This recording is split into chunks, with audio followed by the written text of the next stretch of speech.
Void ratio क्या होता है? पहले हम ये देखते हैं कि 3 फेज डायग्राम क्या होती है। 3 फेज डायग्राम जो है वो सॉइल के अगर हम देखें तो ये होते हैं सॉलिड्स ऑफ सॉइल सॉलिड्स होते हैं। उनके दरमियान जो गैप्स होते हैं वो वाटर और एयर से फिल होते हैं।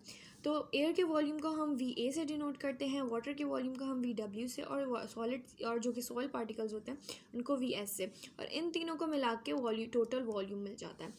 तो वॉइड रेशो हमारे पास आता है volume of voids divided by volume of solid से।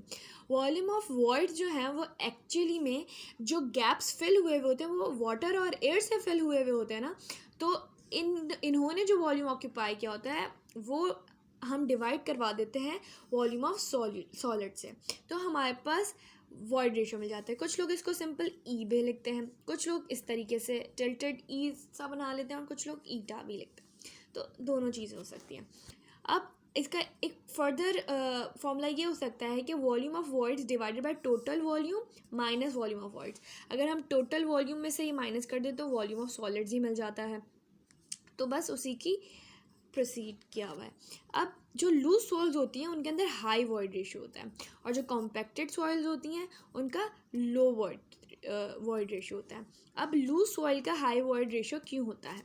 ये एक लूज सॉइल है जिसके पार्टिकल्स एक दूसरे से टकराए हुए हैं और दरमियान में काफ़ी सारा गैप है। तो ज़्यादा गैप है तो ज़्यादा वॉल्यूम ऑफ वाटर और वॉल्यूम ऑफ एयर होगा।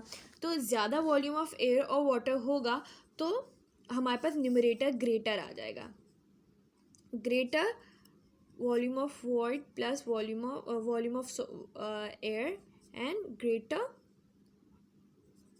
और plus volume of water which is greater than VS। तो इस तरीके से हमारे पास न्यूमरेटर ग्रेटर और डिनोमिनेटर छोटा हो जाएगा, जिसकी वजह से हमारे पास ग्रेटर वॉइड रेशो आएगा। तो इसी वजह से लूज सॉइल्स जिनके अंदर दरमियान ज़्यादा गैप होता है वो हमें हाई वॉइड रेशो देती हैं, जबकि कॉम्पैक्टेड सॉइल्स जिनको अगर हम कॉम्पैक्टर या किसी भी चीज़ से कॉम्पैक्ट कर दें तो उनके दरमियान के जो वॉइड्स हैं वो कम हो जाते हैं, छोटे हो जाते हैं कॉम्पैक्टेड सॉइल के अंदर। तो ज़ाहिरी बात है इसके अंदर कम वाटर और कम एयर जाता है, तो जिसकी वजह से न्यूमरेटर छोटा हो जाता है और डिनोमिनेटर बड़ा हो जाता है, और हमारे पास वॉइड रेशो छोटा आता है। तो लूज सॉइल का हमारे पास हाई वॉइड रेशो होता है और कॉम्पैक्टेड सॉइल्स का हमारे पास लो वॉइड रेशो होता है।